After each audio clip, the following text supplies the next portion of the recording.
그래서 306페이지 같이 보시면은요. 거기 보시면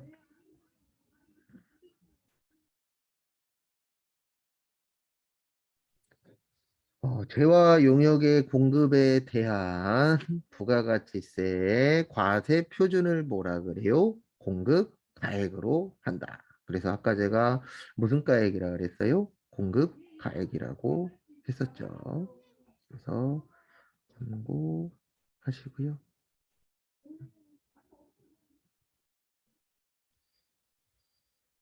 네, 보시. 예.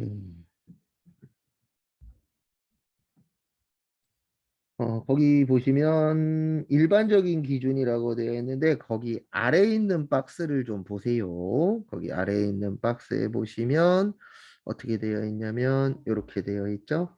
공급가액은 부가가치세가 포함되지 않은 것.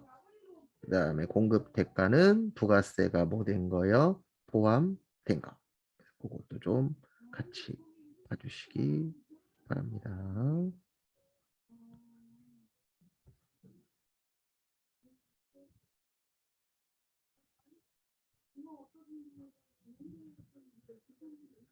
음.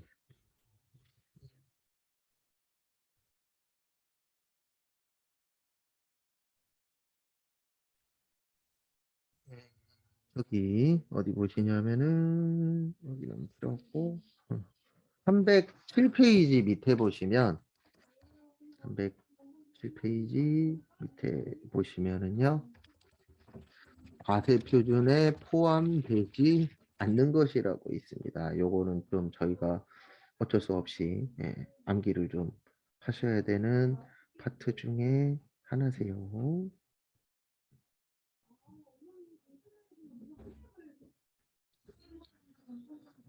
그래서 저희가 외울 거는 요것도 두 장짜리 있습니다. 그래서 쓰고 나서 설명드릴게요. 그래서 매출 할인 및 애누리, 매출 할인, 지급, 지연으로 인한 연체이자, 국고 보조금과 공공보조금,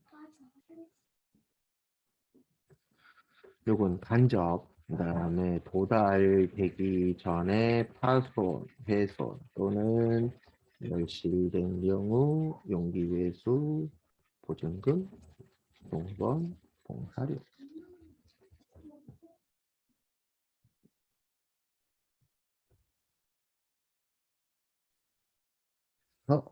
한번 또 보시면은요. 이게 무슨 뜻이냐면은요.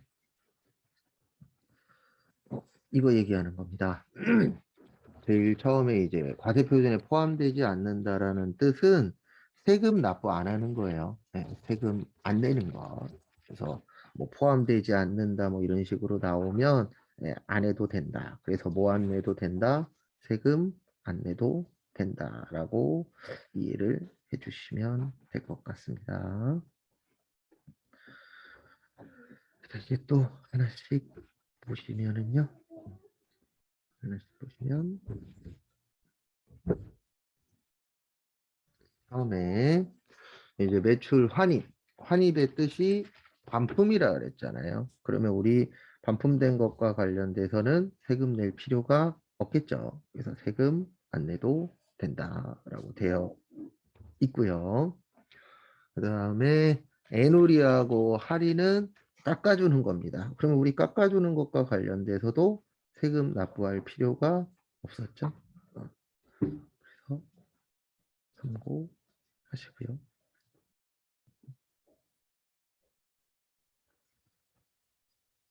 그 다음에 또 보실 게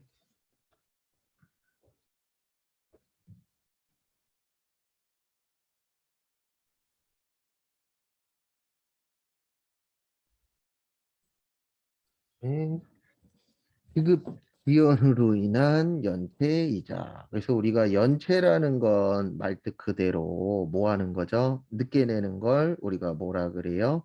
연체라고 표현을 하죠.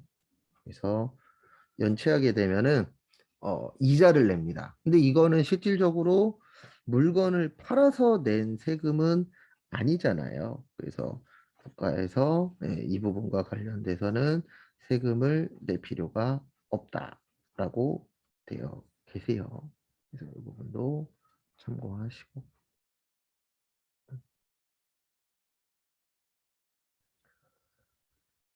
그다음에 국고보조금과 공공보조금. 그래서 국가에서 지원을 해주는 경우들이 있어요. 그래서 국가에서 지원해주면 국고보조금이 되는 거고요. 그 다음에 공공기관에서 지원해주면 이제 공공보조금이 되는 겁니다. 근데 직접적으로 하는 게 아니고 간접적인 내용이세요. 내용은. 그래서 간접보조금이라는 게 뭐냐면 뭐 나중에 뭐 돌려주거나 이런 게 없는 거예요. 그래서 거기 308페이지에 보시면 대가 관계가 없는 거. 그래서 물건을 이렇게 사고 파는 것과 직접 관련성이 없는 거. 그걸 뭐라 그러세요? 네, 국고보조금과 공공보조금이라고 합니다. 그 다음에 또 보실 게 도달되기 전. 우리나라는 인도 기준 도달주의예요. 그래서 만약에 내가 물건을 시켰는데 물건이 오다가 파손 또는 훼손됐어. 아니면 물건이 오다가 없어졌어. 이런 부분들이 생길 수도 있겠죠. 그래서 이럴 경우에는 뭐 하지 말아라. 판 게 아니다. 왜냐하면 다시 돌려줘야 되잖아요. 다시 줘야 되기 때문에 회사 입장에서는 판매한 게 아니다. 이렇게 되는 거죠. 그 다음에 용기회수 보증금. 용기 회부가 아니고 회수이다. 죄송합니다. 용기회수 보증금.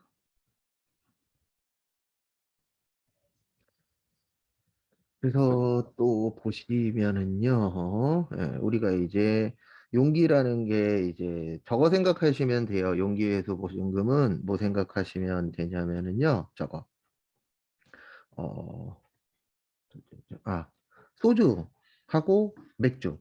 요거 생각하시면 됩니다. 그래서 우리가 소주나 맥주 사시면 예, 금액을 내잖아요. 그러면 그 금액을 내고 나중에 뭐 하는 거죠? 돌려 받을 수 있죠. 그러면 이거는 왜 매출이 아니냐면 나중에 뭐 할 거예요? 돌려받을 거잖아요. 그러면 돌려받을 거니까 뭐가 아니다? 매출이 아니다. 라고 봐주시면 될 것 같습니다.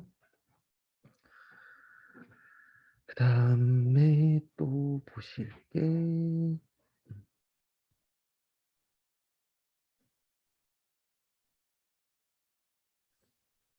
종업원 봉사료. 종업원 봉사료는 종업원이 받았잖아요. 이거 회사가 받으면 세금 내셔야 됩니다. 근데 종업원이 받으면 세금을 안 내도 된다라고 되어 있어요. 왜냐하면 종업원이 받으면은 근로소득세 내는 거거든요. 소득세를 내는 게 아니라. 그래서 이 부분 관련돼서도 세금을 낼 필요가 없다라고 되어 있으세요.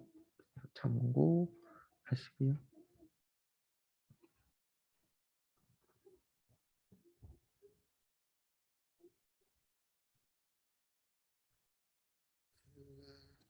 네, 또 다음 거 보시면은요.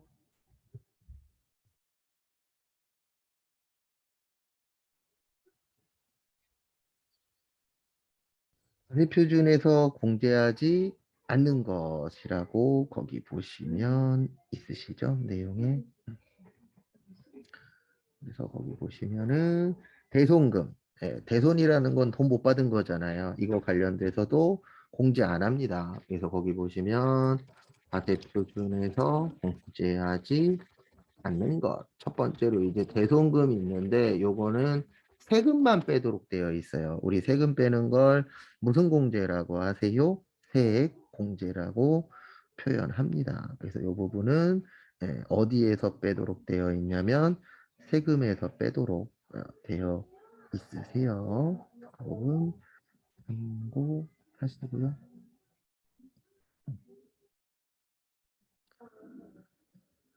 그다음에 예,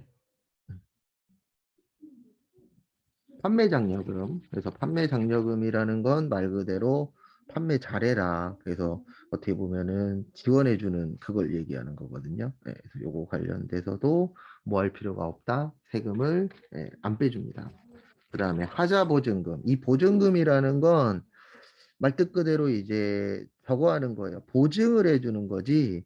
이거 가지고 물건을 뭐 사거나 팔거나 하는 게 아니잖아요. 그래서 이 부분 관련돼서도 뭐다 세금은 빼주지 않겠다. 그다음에 나머지는 필요 없고요. 거기 309페이지에 있는 거는 전산 세무 내용이니까 나중에 볼 겁니다. 311페이지. 여기는 좀 중요해요. 대손세액 공제.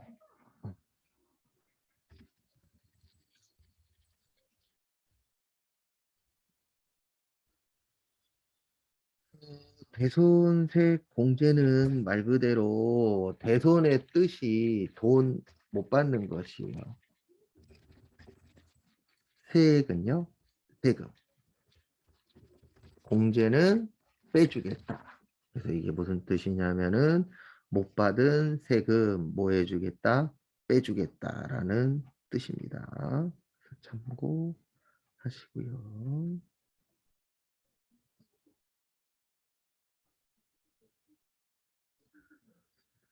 그다음에 하나씩 또 보시면은요. 그래서 대손세액 공제는 못 받은 세금 빼주겠다란 뜻인데요. 이제 거기 311페이지 위에 교재 보면서 간단하게 몇 가지 좀 설명을 드리면은요. 여기 보시면 대손세액 공제란 사업자가 과세, 재와 용역 또는 그 용역을 공급한 후 공급받는 자가 파산할 수도 있겠죠. 그래서 우리 파산하게 되면은 돈 받아요, 못 받아요? 못 받죠. 이제 그런 특수한 경우에 세금을 뭐 해주겠다? 빼주겠다. 그래서 그 대손세액을 매출세액에서 차감해 주는 겁니다. 그래서 차감해 주는 이유는 딴 것 때문이 아니고 돈 못 받았잖아요. 돈 못 받았으니까 세금을 납부할 수 있다, 없다? 없다라고 보는 거죠. 그래서 세금을 못 내니까 세금에서 뭐 해주겠다? 빼주겠다. 그거를 대손세액 공제라고 표현합니다. 그 다음에 거기 대손공제 사유, 거기 보시면 첫 번째로 파산했을 때, 그 다음에 두 번째로 강제집행, 세 번째로 사망했을 때. 그래서 참 씁쓸한 얘기이긴 하지만 어떤 문제가 생겼을 때 이제 사망하는 경우들이 있죠. 그게 왜 그러냐면 돌아가시게 되면은 그게 이제 다 무마가 되는 구조로 되어 있기 때문에 그런 경우들이 있죠. 그 다음에 회사가 정리되었을 때, 그 다음에 소멸시효. 소멸시효라는 게 뭐냐면은요, 법정 기간을 소멸시효라고 해요. 그래서 법에서 정해놓은 기간입니다. 그래서 이 기간이 되면은 뭐 할 필요 없다? 세금을 납부할 필요 없다라고 보는 거예요. 예. 그래서 뭐 만약에 말은 안 되겠지만 술값이 제가 알기로는 3개월, 그 6개월인가 1년인가 그러거든요. 그래서 그 기간이 지나게 되면은 뭐 안 해도 돼요? 술값 안 내도 돼요. 그래서 그 기간 동안에 도망 다니시면 됩니다. 그래서 그 기간 동안에 도망 다니시면은 그 세금과 관련돼서는 낼 필요가 없다. 이렇게 되어 있으세요. 그래서 그거를 뭐라 그래요? 법정 기간. 그래서 법에 정해져 있는 기간을 넘겼다. 그러면 세금 낼 필요 없다라고 보는 겁니다. 그 다음에 요거 좀 잘 봐주세요. 수표 어음의 부도 발생일로부터 6개월이 경과해야 됩니다. 그래서 우리가 나중에 분기 연습할 때 자주 나오지는 않는데 부도 어음과 수표라는 게 있어요. 개정 과목 중에 부도 어음과 수표라는 개정 과목이 있습니다. 그래서 이게 왜 있냐면은 딴 것 때문이 아니라 요것 때문에 있는 거예요. 네. 수표나 어음 같은 경우에는 부도가 발생하고 몇 개월이 지나야 된다고요? 6개월. 그래서 그 6개월 동안에 사용하는 개정 과목이 뭐냐면 부도, 어음과 수표세요. 참고하시고요.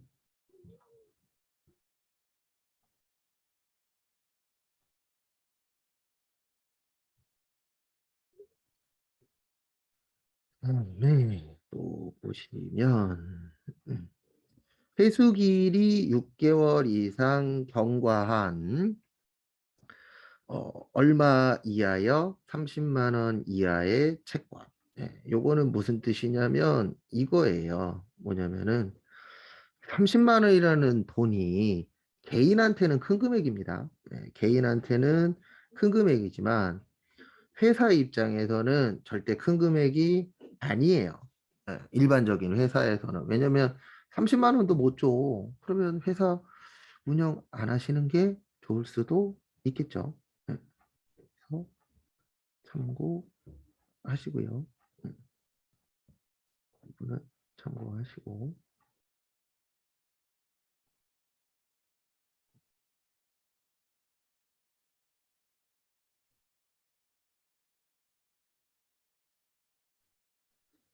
그래서 거기 보시면 30만 원이 안 되는 돈을 6개월 동안 안 주네. 그러면 국가에서도 이렇게 생각을 하는 거죠. 어떻게 생각하냐면, 이 세금, 이 돈 안 줄 건가 보다. 그래서 국가에서도 30만 원이 안 되는 것들에 대해서는 6개월이 넘도록 안 주면 뭐 해라? 네, 배손 처리해라. 그러니까 못 받는 돈으로 처리해라. 이 뜻이에요. 참고하시고. 그 다음에 시기의 제한, 거기에다 밑줄 좀 쳐주세요. 이게 계속 바뀌고 있는데 이게 좋은 건지 나쁜 건지 모르겠어요. 과거에는 대부분 서류들이 5년이었었거든요. 5년이었는데 최근에 이제 조금씩 계속 바뀌고 있어서 대부분 서류들의 날짜가 어떻게 바뀌고 있냐면요. 10년으로 바뀌고 있어요. 예, 그러니까 몇 년 동안 그거 하면 된다. 10년 안에만 처리하면 된다. 이런 식으로 좀 바뀌고 있는데 제 개인적인 생각으로는 이게 국가 입장에서는 좋은 겁니다. 왜냐하면 세금 걷는데 플러스가 분명히 되니까. 근데 회사 입장에서는 절대 좋은 거는 아니에요. 왜냐하면 몇 년 동안 보관을 하고 있어야 돼요. 10년 동안 보관하고 있어야 되잖아요. 그래서 제 개인적인 생각으로는 회사 입장에서는 좋은 건 아니라는 거. 그 부분은 그냥 참고만 해주세요.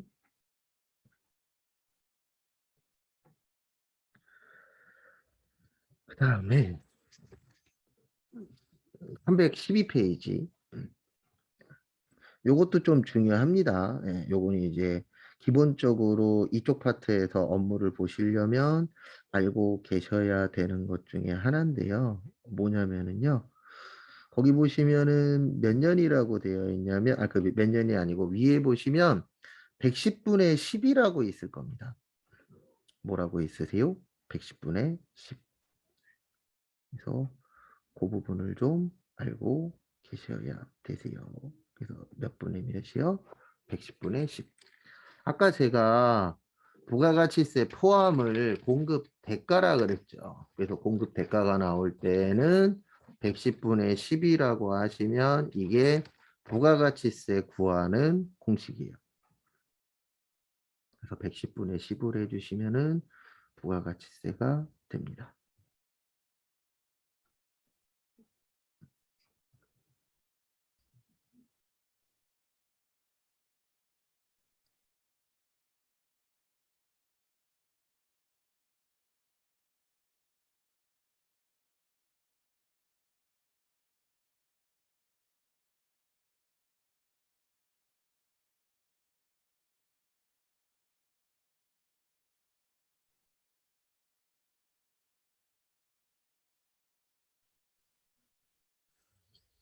는 뼈고 313페이지.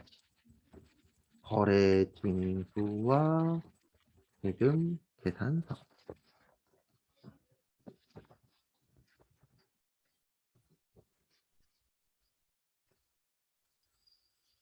여기 거래 징수 보시면은요, 우리 거래가 발생하면 세금을 징수하도록 되어 계세요. 그걸 무슨 징수라고 하세요? 거래 징수라고 표현합니다.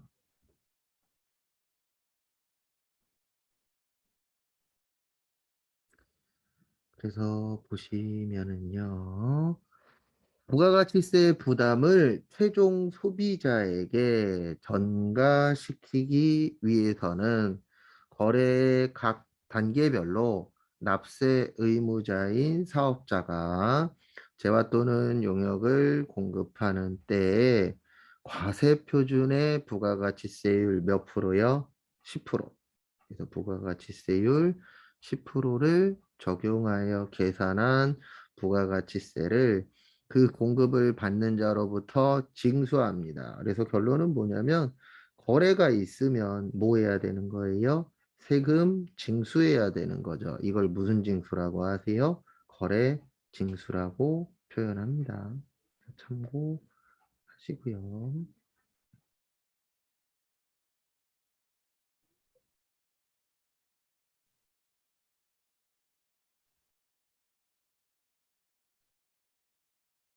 그다음에 거기 밑에 보시면은요. 세금계산서. 그래서 세금계산서 보시면 세금계산서란 과세사업자가 재화 또는 용역을 공급할 때 공급받는 자로부터 부가가치세를 거래 징수하고 이를 증명하기 위하여 발급하는 건데요. 여기에서 키포인트는 이거예요. 앞에 보시면은요.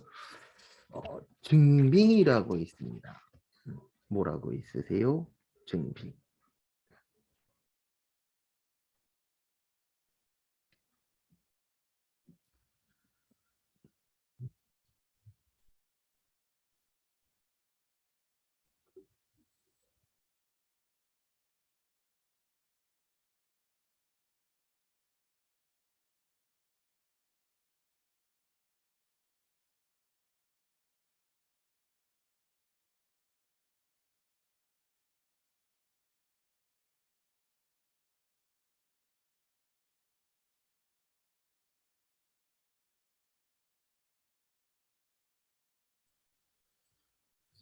면 증빙에는 네 가지가 있습니다. 세금계산서, 계산서, 신용카드, 성금, 영수증. 그래서 증빙에는 몇 가지가 있다고요? 네 가지. 그래서 증빙이 뭐냐면 증명서류예요. 그래서 증명할 수 있는 서류를 증빙이라고 표현합니다. 참고하세요.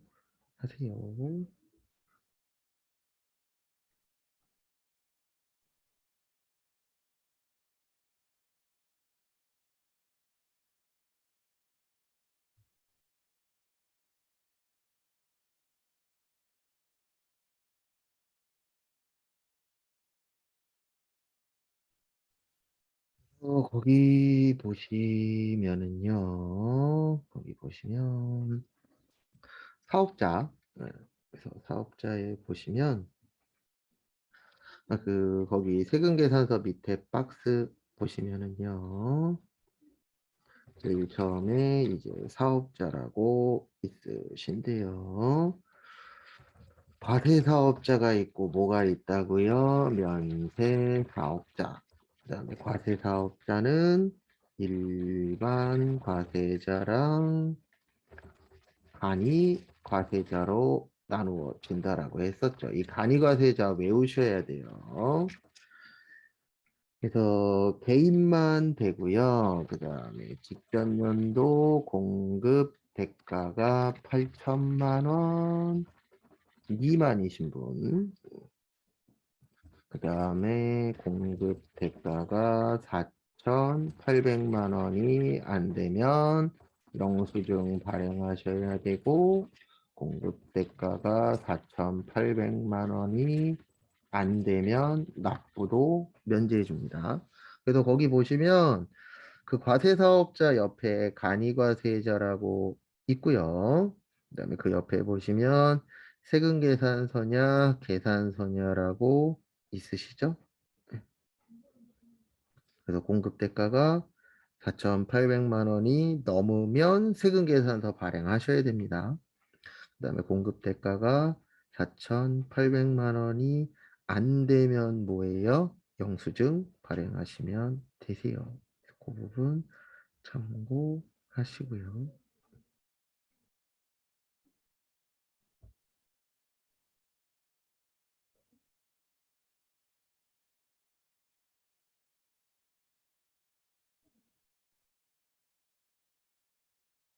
네. 세금계산서의 발급 절차 및 효력이라고 있으시죠? 그래서 세금계산서의 발급 절차. 그래서 세금계산서는 두 부만 발행하도록 되어 있습니다. 그래서 몇 부만 발행한다고요? 두 부만 발행. 많이 발행할 필요 없이 두 개만 발행하시면 되세요.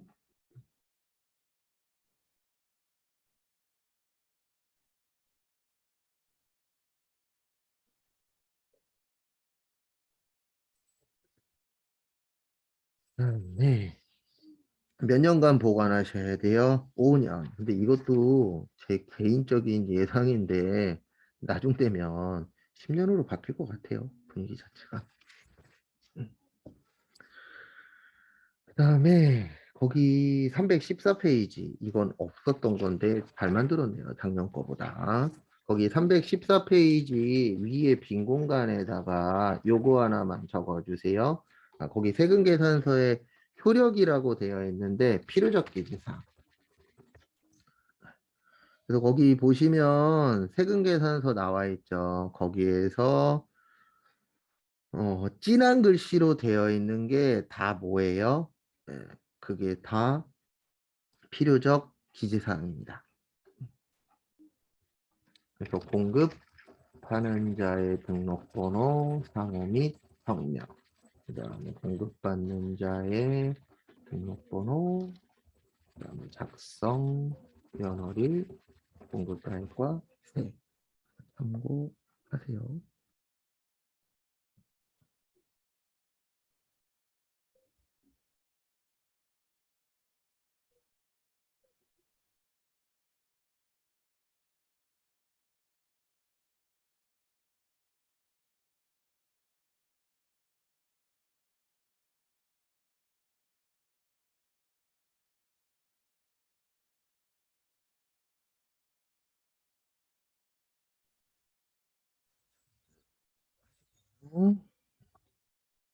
그래서 거기 지금 보시면 진하게 되어 있는 거 있죠? 공급자의 등록번호, 상호 성명, 그 다음에 공급받는 자 등록번호, 그 다음에 세금계산서의 발급 대상 및 종류, 그런 부분, 그 작성일자, 공급가액, 세액, 요게 다 뭐예요? 세금계산서 필요적 기재사항입니다. 그리고 잘 외워두세요.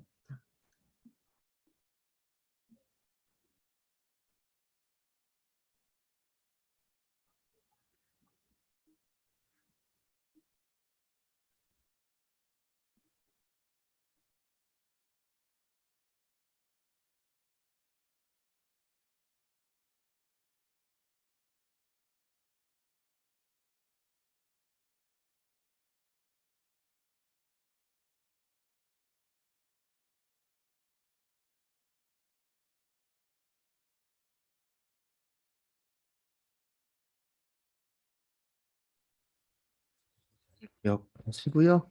잠깐 쉬다가 11시 30분에 신호 확인하고 그다음에 그 나머지 거 보도록 하겠습니다. 그래서 아마 다음 시간이면은 부가가치세까지도 끝낼 거예요. 나머지 별거 없으니까. 그래서 끝내고 그다음에 실기는 내일 할 겁니다. 실기는 내일 하고 그다음에 남는 시간 동안에 분계를 조금 더 풀게요. 그래서 분계는 제가 이번 시간 쉬는 시간에 이메일로 보내드리도록 하겠습니다. 그래서 잠깐 쉬었다가 11시 반에 보도록 하겠습니다.